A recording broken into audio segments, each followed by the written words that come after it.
नमस्ते सभी को, सत श्री अकाल। कैसे हैं? उम्मीद है अच्छे होंगे, मस्त होंगे, तुस्त होंगे और अपनी तैयारी करते होंगे, ऐसी उम्मीद करते हैं, ऐसी आशा करते हैं। और आज हिस्ट्री का चौथा पार्ट होने वाला है, तो पूरा वीडियो जरूर देखें। पहले से ये आपको रिक्वेस्ट करता हूँ, पूरा वीडियो जरूर देखें। और इसके साथ आपको नोट्स के साथ में करवाया जा रहा है आपको किताब को, और इसका निचोड़ है किताब का, तो आप इसको तैयार कर लेना। और प्लस में बुक्स को रेडी मारते चलो, जिससे कि आपको एक एग्जाम के समय आपको एक अच्छा मैटर आपके पास मिल जाए। तो ये आपसे आशा करता हूं ऐसी। और आज चैप्टर का नाम है कि विचारक विश्वास और इमारतें। विचारक विश्वास और इमारतें चौथा पार्ट, और इसका भाग होने वाला है दूसरा।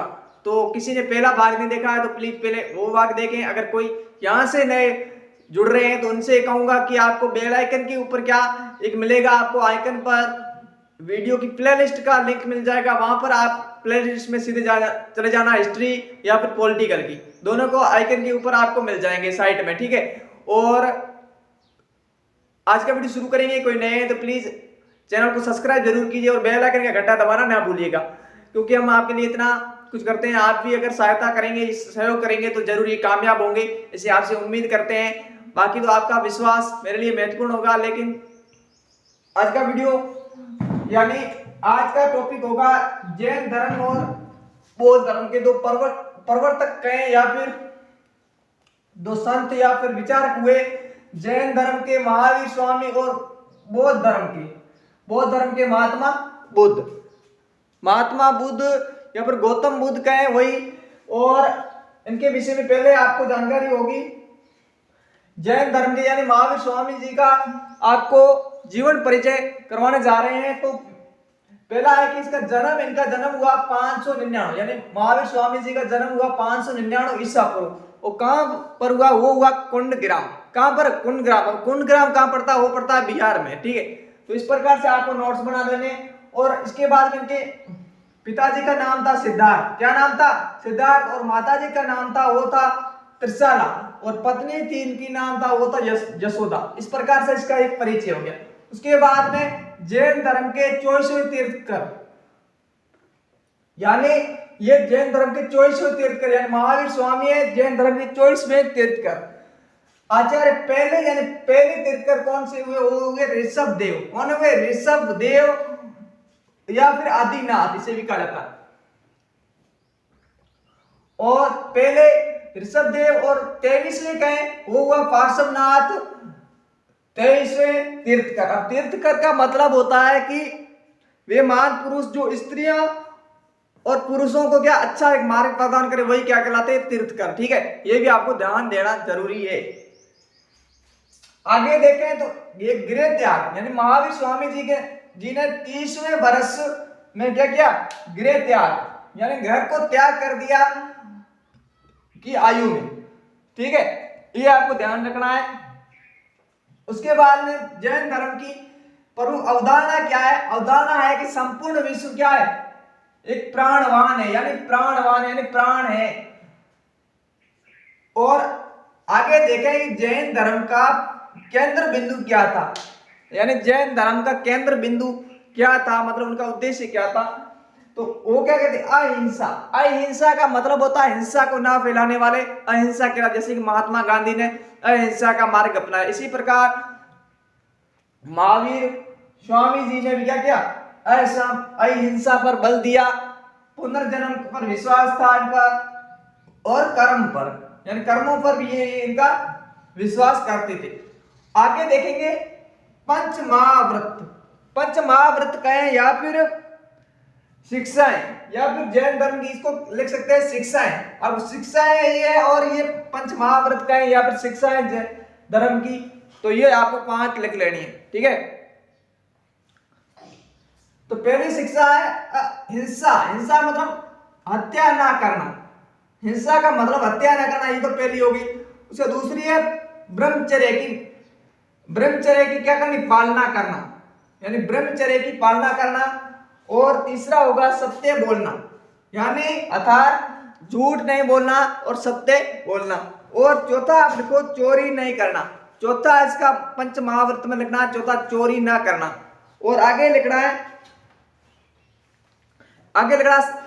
पांचवा लिखना है धन का संग्रह नहीं करना चाहिए, अर्थात इसे कहते हैं अपरिग्रह। अपरिग्रह कहते हैं, अपरिग्रह, ठीक है, अपरिग्रह कहलाता है,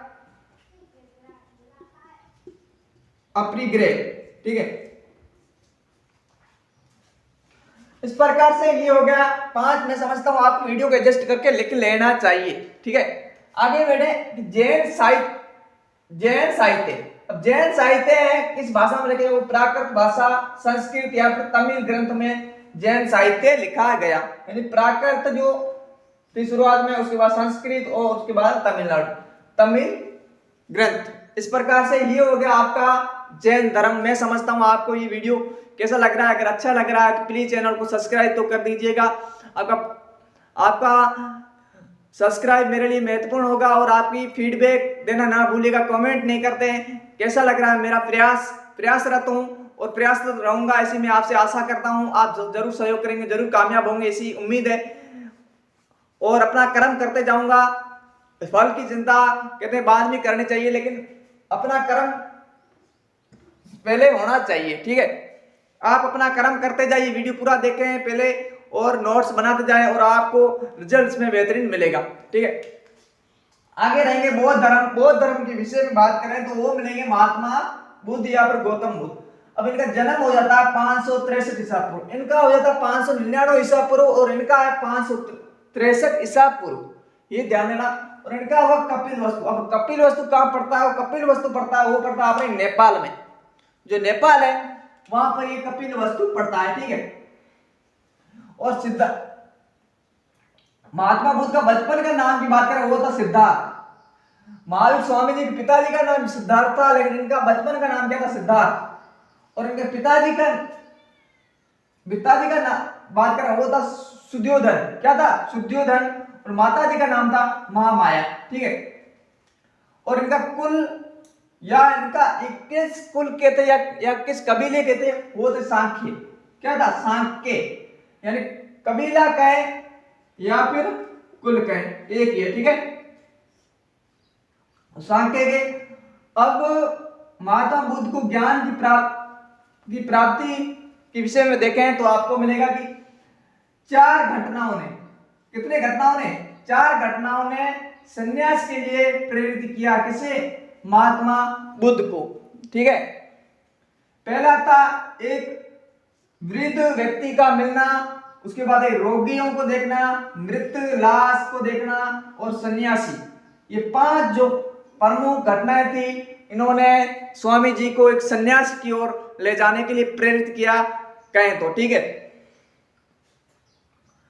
और आगे देखें महावीर स्वामी जी के विषय में, महात्मा बुद्ध के विषय में। 29 वर्ष की आयु में उन्होंने मां विनिशीकर्मण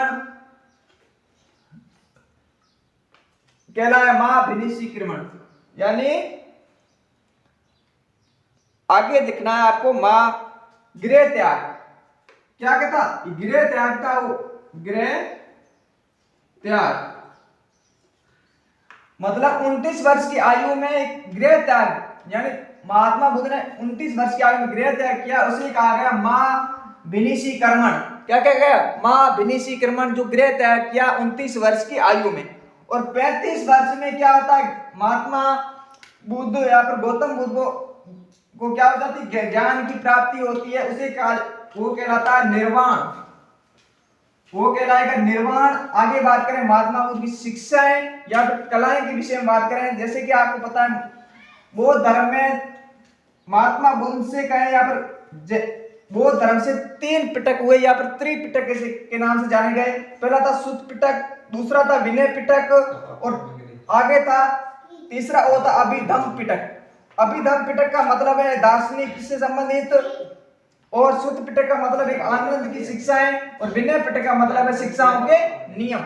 इस प्रकार से ये टॉपिक कंटिन्यू करते हैं और आगे टॉपिक पे बने रहिए। आगे एक क्लास को कंटिन्यू करते हैं। कोई नए हैं तो प्लीज चैनल को सब्सक्राइब तो कर दीजिए अभी, और बेल आइकन का घंटा दबाना ना भूलिए, जिससे कि आने वाले वीडियो का नोटिफिकेशन मिलेगा। लाइक शेयर कमेंट भी करते रहिएगा और अपने दोस्तों के साथ शेयर करें ज़्यादा से ज़्यादा, और ग्रुप के साथ भी। और आप पढ़ रहे हैं कक्षा 12 के विद्यार्थियों के लिए कक्षा महत्वपूर्ण है विशेषकर, और इसके साथ ही कंपटीशन दे रहे हैं उनके लिए भी ये क्लास महत्वपूर्ण है, तो पूरा वीडियो जरूर देखें।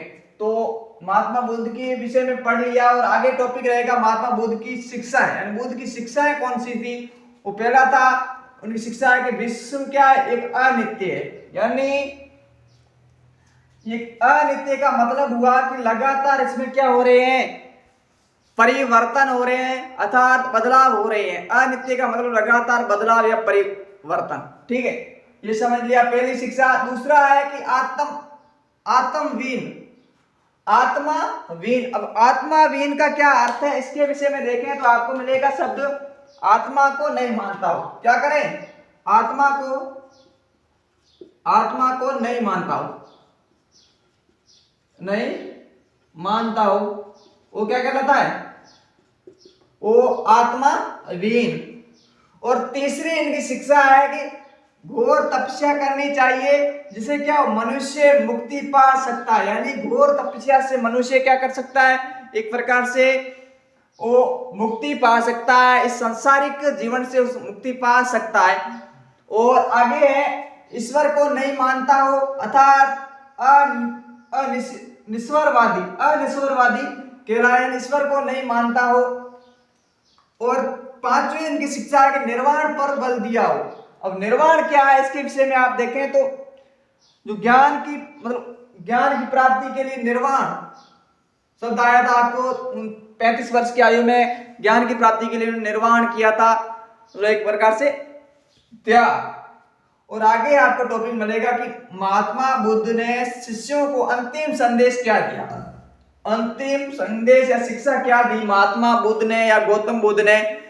तो उसके विषय में देखें तो आपको मिलेगा कि तुम खुद अपने लिए क्या बनो, एक प्रकाश बनो, एक ज्योति बनो। किसने कहा, ये महात्मा बुद्ध ने। तो मैं आपसे कहूंगा कि खुद अपना एक प्रकाश बनिए, ज्योति बनिए और अपने को एक खुद से बेटर करके चलते रहना चाहिए और ऐसे ही आपके ज्योति बनो।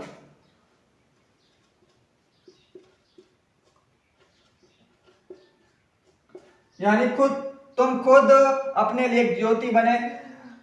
कहते हैं कि सपने होंगे सच, संघर्ष अभी जारी है, तो अपना संघर्ष अभी जारी है, तो जुड़े रहिए अपने साथ। और इस बार एक टारगेट लेकर चलो, मान के चलो कि 90+ ऊपर से लाते तो अच्छी बात है। अगर 90+ की पहले टारगेट को सेट करो और अपने दोस्तों को ज्यादा से ज्यादा शेयर करें और चैनल को सब्सक्राइब जरूर करें। अगर आपको मेरे कंटेंट में कोई दम है, मैं तो सोचता हूँ कि कंटेंट में कोई कमी नहीं है, लेकिन आपका नजरिया, मैं आपको एक सलाह दूंगा कि किसी भी कार्य का एक शॉर्टकट नहीं हो सकता। अगर अच्छा रिजल्ट चाहते हैं तो शॉर्टकट किसी का भी नहीं होता, उसके लिए मेहनत करनी पड़ती है, उसके लिए त्याग करना पड़ता है। तो मैं समझता हूँ आप मेरी बात से इत्तेफाक रखें या ना रखें, लेकिन मैं जरूर ये मानता हूँ कई ऐसे भी है साथीगण क्या होते हैं 10 से 15 मिनट पूरे चैप्टर का एक मतलब डाल देते हैं वीडियो, वो उनका रूल है, लेकिन अपना वो रूल नहीं है। अपन 10 से 15 मिनट की क्लास देते हैं, लेकिन कंटेंट में वो दम है, उसमें कोई कॉम्प्रोमाइज यानी कोई नहीं कर सकता। मेरा विजन है कि जरूरतमंद को ज्यादा भेजें, शेयर करें